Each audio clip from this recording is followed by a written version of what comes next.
Yes, she abandoned her husband and married his best friend. How did it all start? Uzzi woke up with a dream. She was weeping in the dream because her own best friend, Duro, gave her a basket to go and fetch water. And as she was weeping and struggling to ensure she fetched the water, Duro was laughing at her. She struggled because she didn't quite realize that what Duro gave her was a basket that cannot hold water. When she realized, she wept even the more, and as she was about to throw the basket at Duro, she woke up. Uzzi and Duro have been friends for many years. If there's a secret Duro has, Uzzi knows it. And if there's a secret Uzzi has, Duro knows it. They are in their 30s and not married. It never was a bother. They tell each other, bad girls marry, so why wouldn't we? This was a regular. Have they had suitors? Sure. But one way or another, the guys that come are just not fitting. There's always one comma or another. One day, Uzzi told Duro, Duro, all the correct guys are married though. It's like we should forget it. Marriage is not an institution I want to get into to try and manage from day one. I am not saying the person should be perfect too, but at least his game should be up. He should be boxed up, not one that would depend on me for his upkeep. I am not husband, he is. Duro responded, Uzzi, there are many correct guys out there. We are just yet to meet them. For instance, my cousin Tony just came in from the US. Tony has always been really good looking and you will like him. And his dad, who is my mom's elder brother, is very rich. Very, very rich. Tony was born in money, and that money has been paving ways for him. He went to the best private schools in Nigeria and even had a brand new car on campus. Tony is tall and handsome. He is well built and admired by many. The only issue is that he is restless, or rather, he was restless. I believe that time has tamed him. He's always been good looking. What Duro doesn't know is that at school, before Tony left for his master's in the US, he was a difficult student. He missed classes with ease at the slightest provocation. But he had a father that took care of his excesses. His dad had a lecturer who tracked Tony and his lecturers. He made sure that Tony's lapses were made up for, one way or another. With this special lecturer on Tony's side, he was able to pass and go for his master's abroad, supposedly. The moment he got to the university campus, enrolled and stayed in class for 2 months, Tony disappeared. For 2 whole years, Tony's dad sent money for school fees and for his rent and upkeep, while international students looked for ways to be of service no matter how little to earn a little stipend. Tony lived lavishly and never worked nor intended to. He never paid the school fees. He soon left the hostel and went to stay with friends. His life was that of partying and getting drunk. After 2 years, he continued to demand money from his dad. He would spew one story after another.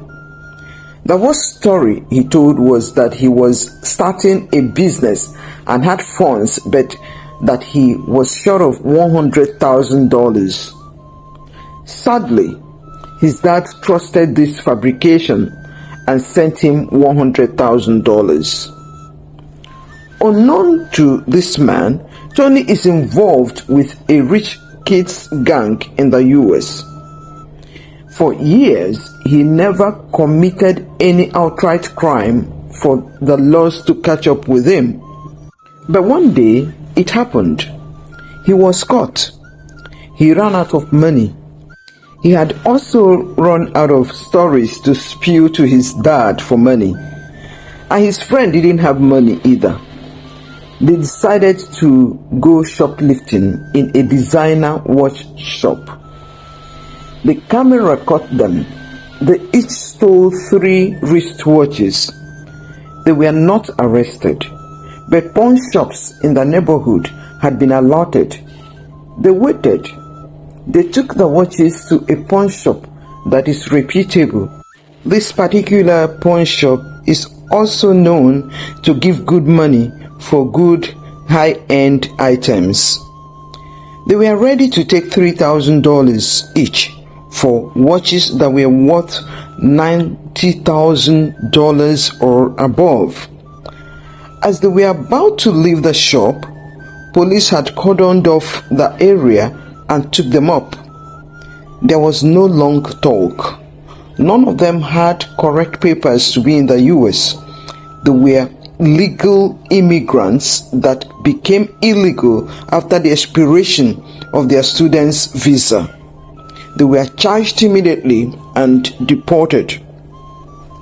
Duro doesn't know this because Tony's immediate family never uttered a word of this to anyone. Another day, Duro and Uzzi were at a small eatery and Tony walked in as arranged by Duro. He sat with them and was flowing with such fine words that could sweep any lady off her feet. Uzzi was taken. Tony's flowery stories and rainbow paintings of the future kept Uzzi panting for more. In 2 days, Tony was in Uzzi's house to visit. Uzzi invited Duro and cooked lavishly to entertain them. And they just had general talks, Tony taking the lead, of course.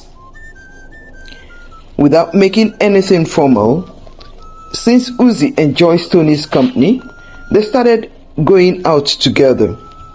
Tony is like new in Lagos since he's been away for many years.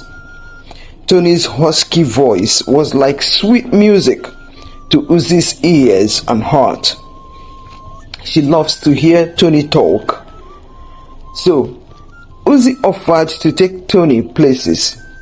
Tony would say, "Uzzi, you are amazing. I've never met a lady like you. You are kind and beautiful. You're so respectful. A lot of girls I meet in this Lagos are just too brash and unclassy. But you, Uzzi, you are just different. So different. My heart is so warm and peaceful each time I am with you. You are like a dove to me, a beautiful dove." And he watches Uzzi for the effect of his flattery. Uzzi blushes and says, "Well, Tony, it's not that there aren't many such ladies, just that you have not yet met them. Thank you for your kind words, though. I appreciate them." Tony reached for her hand, squeezed it and said, "Thank you, Uzzi. I only said what I see and have experienced of you." Uzzi blushed again. Tony drops Uzzi at home and talks some with her before leaving. He's taking his time to break her. One day, Tony told Uzzi that he had found a house in one part of Lagos. Uzzi was excited and happy for him. In Uzzi's mind, Tony was preparing for taking a wife, and that must be Uzzi. Tony took her to his house. His photos were on the walls. Another guy was also in the house the day Uzzi visited. Tony explained that the guy had just lost his job and was kicked out of the house by his landlord. So he was squatting in a room in Tony's apartment. Uzzi swallowed that. Tony formally asked Uzzi out. Uzzi accepted. Tony keeps talking about not desiring to go back to the US. He explained, Uzzi, the US is for people who are afraid of making money in Nigeria. People who like to live like freelancers. Guys who are not committed to making big money. Some of them are just afraid of their shadows. They are in America but not doing any serious business. Many of them are working in shops as shop attendants. I cannot do that. I am floating my own business. My partners in the US are ready for us to take our first order from clients.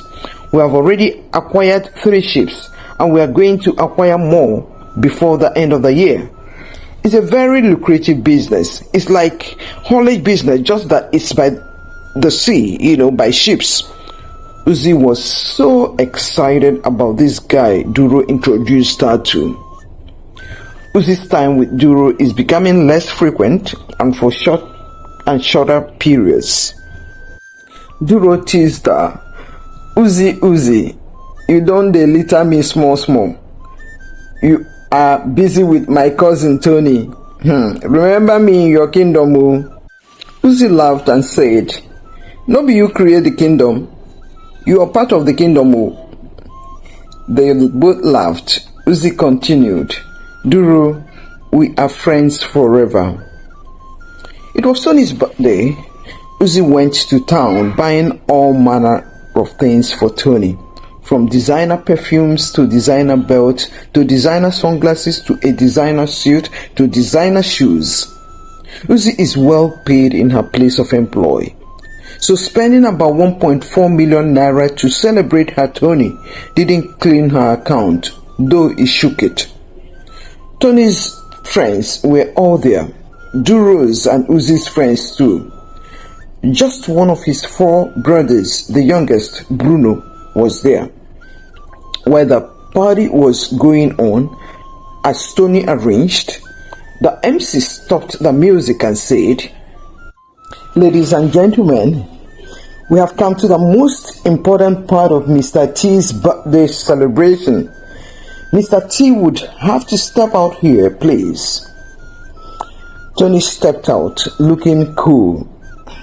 MC continued, Mr. T, you told me you wanted to feed just one lady of all the beautiful ladies here. I do not know her. Now is your opportunity to take a piece of cake to go and put in her mouth.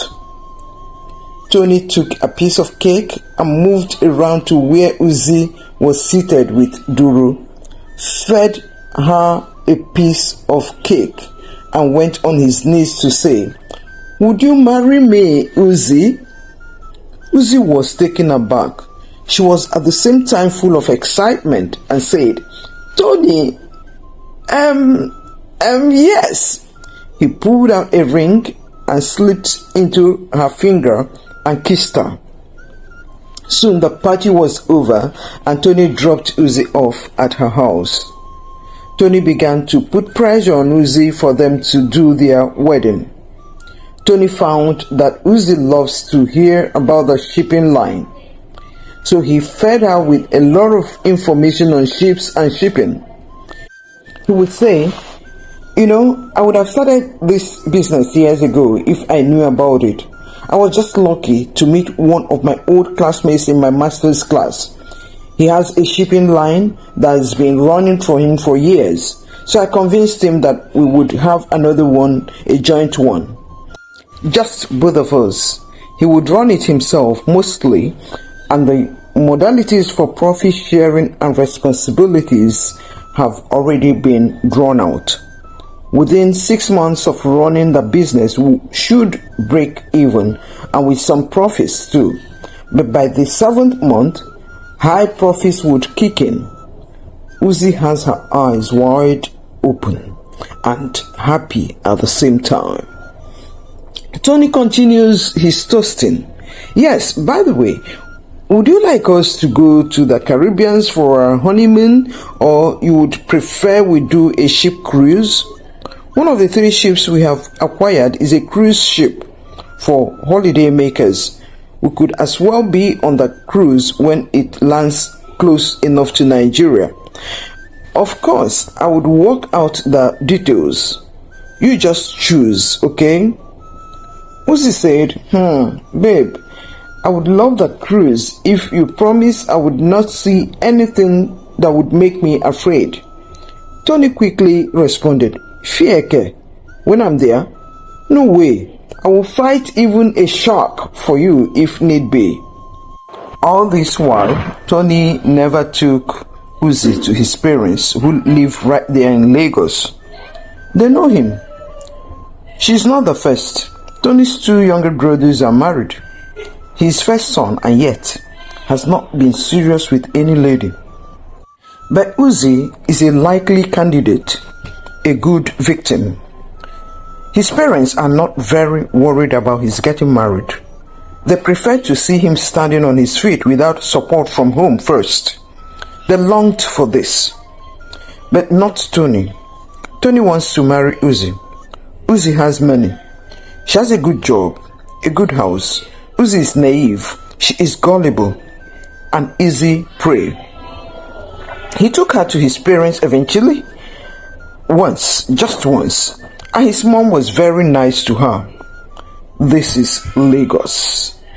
Uzzi's parents live in Ajaokuta. He convinced Uzzi to send them a message about him. Tony said, Uzzi, Ajaokuta has no airport. I don't want us to risk our lives trying to go tell them about us. I think you could call them on phone and tell them. We would go and meet them after the court registry. We would need to get some police and even soldiers for security. The roads these days, So Tony convinced Uzzi that they would go to marriage registry and do a quiet court wedding. A few friends were there. Tony told Uzzi, now that we are married, we need to conserve funds in Nigeria, pending when our shipping line profits will start rolling in. I think I need to move into your house instead of the other way round. Uzzi was a bit uneasy, but accepted. Honeymoon? A few days after the court wedding, Tony said that one of the 3 ships they had capsized, and he was actually running tears. One day before Tony moved in fully with her, she went there unannounced. Tony wasn't there. His photos were not there either. She saw a guy who was smiling at her. She asked, what about Tony? The guy said, which Tony? Uzzi was surprised at the question, then said, the one that owns here. The guy laughed. Did Tony tell you he owns here? I hope you don't have much to do with that guy. Uzzi said, he's my husband. The guy shouted, your husband? How? You are really married to him?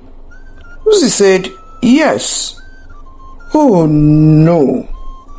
I am Tony too, but usually I am called Tony Andrews, said the guy. I have known Tony for many years, from primary school days. I have talked to him to come out of his criminality, but Tony has a way of gliding from one level to another in evil. Sometimes I feel he has an alliance with the devil himself. He doesn't feel anything about the atrocities he commits from point to point. I am sorry, but I wish I met you before you married him. I was going to Japan for an 18-month in-service training.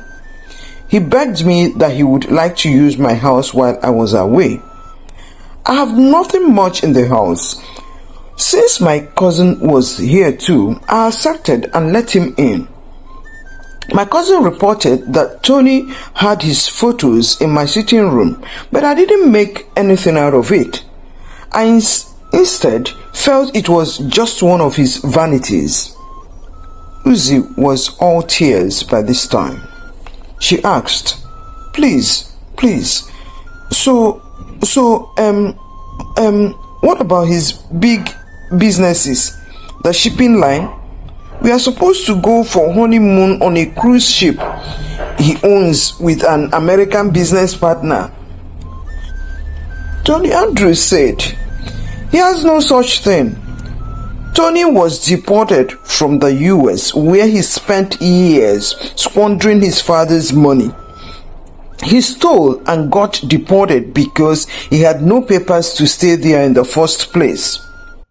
Uzzi has gone far with Tony. How will she come out of this messy net? Uzzi was crying.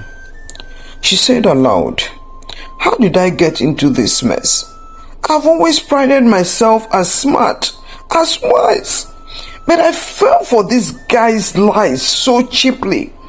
I am ashamed of myself, not ashamed of him, but ashamed of me.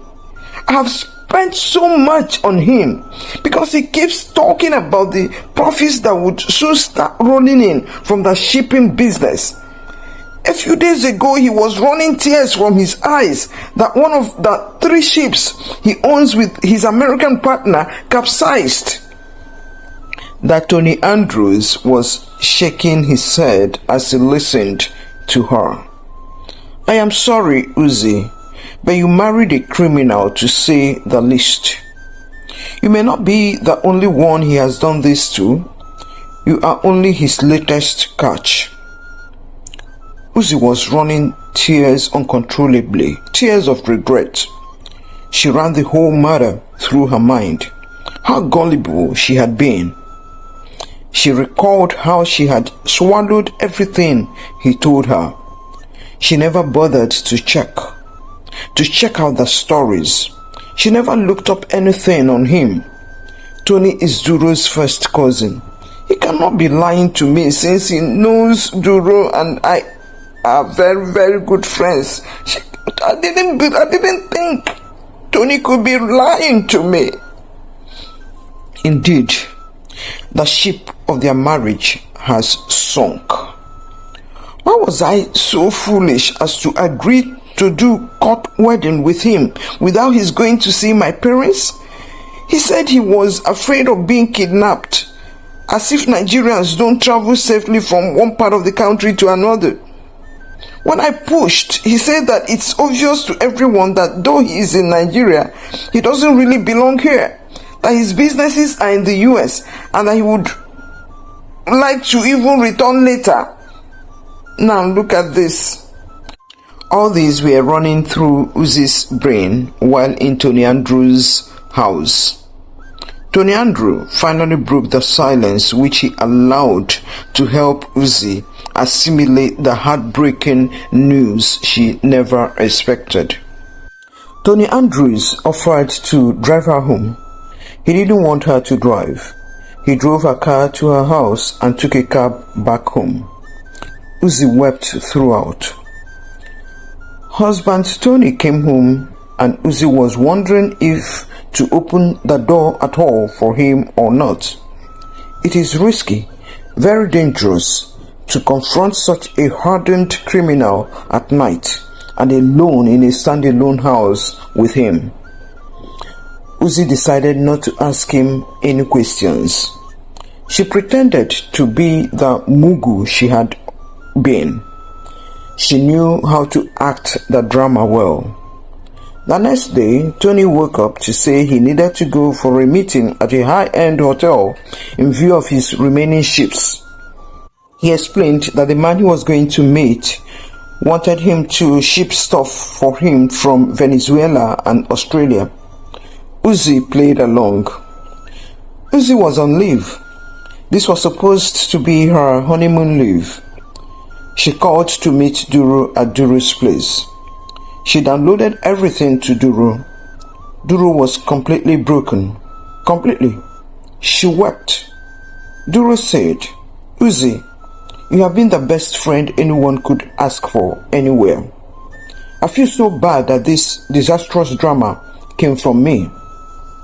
Uzzi said, Duro, stop crying. I have cried and cried, but that's a spilled milk that we are crying over.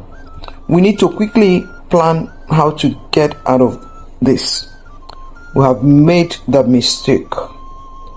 Duro, I am also happy in a way that it came through you. Because I trust you, I know you did what you thought was best for me. You never would mean any harm for me. If it came from another person, I probably would be thinking of how to deal mercilessly with that person. So Duro, he has moved over to my house. What do we do? You know, I see him as a very dangerous man now. That's why I have not confronted him. Duro said, Yes, Uzzi, I agree with you. You told me the other day that your rent is due, right? Yes, due next month. Great. Why don't you just move and tell your landlord the situation of everything? Move and leave his things there. Move everything that belongs to you. He is very wicked, but his brothers are not like that at all. Uzzi said, God forbid that any other lady would fall into his hands after this. Duro said, the issue with ladies is that they have a way of believing good-looking guys as if their good looks make them good inside. You have to pretend very well now more than ever. Cook good meals and give him each time he comes back. Ask him about the capsized ship and what has been done to recover the ship. Just play along. You could move in with NATO. I would have preferred you moved in with me, but he would certainly come to me looking for you. So it's better you move to a neutral place till you get your own place again. Uzzi said, Yes, we need to tell NATO the whole story. And she was so happy when she heard about Tony and me. Now this. Duro said, Yes, it is sad, but I am happy you are alive, Uzzi. Uzzi went back home and started putting her things together. Tony asked what she was doing. She said, I'm getting ready for the honeymoon. But babe, I told you we can't go again because of the ship that capsized. It's taking a lot of money from me, said Tony. Uzzi said, Don't worry, I am preparing by faith. Tony said, Okay, please yourself. The very next day, Tony said he had another meeting in Ibadan and would be back late in the evening. Uzzi said, Okay, but all these meetings during our honeymoon period, I don't understand though. Anyway, it's because of the capsized ship, right? Tony hugged and said, You are so understanding, Uzzi. You are the best thing that ever happened to me. Do you have like 50,000 naira? I need some cash in my pocket. Not that I need it, but just to have it. Uzzi said, I don't have cash. Oh, yes, I think I have 12,000 naira. Do you want that? Tony said, Yes, I think anything is better than nothing. Uzzi agreed and gave him 12,000 naira. He left. Uzzi and Duro by phone quickly arranged for movers who came and moved Uzzi's things to NATO's. Uzzi decided she would resign her job. The distance from NATO's house to Uzzi's office is over 3 hours if there are no traffic jams. Tony came back that night to an empty house. He called and called Uzzi. No response. No, Uzzi didn't even change her number. She just would not respond to Tony. Tony, the criminal husband, felt beaten this time. For once, he felt his victim had escaped with ease. In his earlier escapades with women, Tony always maintained the upper hand until he was tired of sucking the lady dry. And then he he would kick her out. But this time around, he stayed in the empty house for just 4 days and went back to his father's house. So the landlord didn't have to throw him out. Tony had nobody to prey on, nobody to sponsor his excesses and listen to his lies. So here, he went back to his father, who had borne the heat of Tony's mischief and criminality for many, many years. One of the days, Tony Andrews called Uzzi to check on her. She opened up to him. Tony Andrews seemed a far better human being. He asked Uzzi out to hear all the gist and perhaps offer some valuable advice. Uzzi is good looking, simple, kind, someone you could easily strike a rapport with. They were at a corner in a beautiful eatery when Tony Andrews said, "Uzzi, my friend broke your heart because he took advantage of your simplicity. I want to take that same simplicity and turn you into an envy to many. You are simple in the evils of this world, but your brain is very sharp and would be needed in the global marketplace. I can't wait to watch you proffer solutions to national and global economic issues." Uzzi was happy and wondering where all this would lead to. "Uzzi," continued Tony Andrews, "in your simplicity, you have not even filed for a divorce, or have you?" Uzzi said, "No, I have not." Tony Andrews said, "That's okay. I'll get my lawyer to help with that. Before then, Uzzi, my friend messed up with you. I am sorry. But will you accept me? Would you be my wife? I would like to marry you immediately. But because of what you have been through, I will wait for as long as you wish to enable you get to know me better. Snoop around on me. Ask questions about me. I will leave you in my bedroom for you to search anything you want. I will give you my phone to go through. I will get to know your parents and appreciate them for giving the world such a lady as you. You will get to know my own parents too. We need to know our siblings and relatives. Get to my office and get to know who I am in my place of work. Ask even our gate men about me." 1 year has gone, and Tony, Uzzi's ex-husband, is in prison. He threatened to send his own father to yonder just because the man refused to give him another 10 million naira to go and waste. With a threat, his father arranged that he be locked up till further notice. Tony Andrews got married 2 months ago with Uzzi. It was a beautiful wedding ceremony. Duro was the happy chief bridesmaid. It was a well-attended wedding. Uzzi's parents and relatives were there. Tony Andrews' people were also there. Tony Andrews with Uzzi, his wife, are together in Japan, where they had their honeymoon in the best, most expensive hotel in Tokyo, sponsored by Tony Andrews' organization. He has been named the most valuable staff of the year for 5 years running. Here, the multinational organization Tony Andrews works for has a new outpost in Japan and another one in Dubai. Tony Andrews is to head the outpost for the first 5 years. He has to choose where to live, and while the other outpost would have a manager, Tony Andrews is to control it remotely from whatever location he chooses. Tony Andrews and Uzzi chose to stay in Tokyo. Moreover, Uzzi already has a good job with United Nations in Tokyo. The love and respect they share are deep, heart-touching, and wow, tangible. Tony Andrews handles Uzzi like porcelain. He salutes and appreciates her courage to accept him after being broken to pieces by his criminal friend, Tony.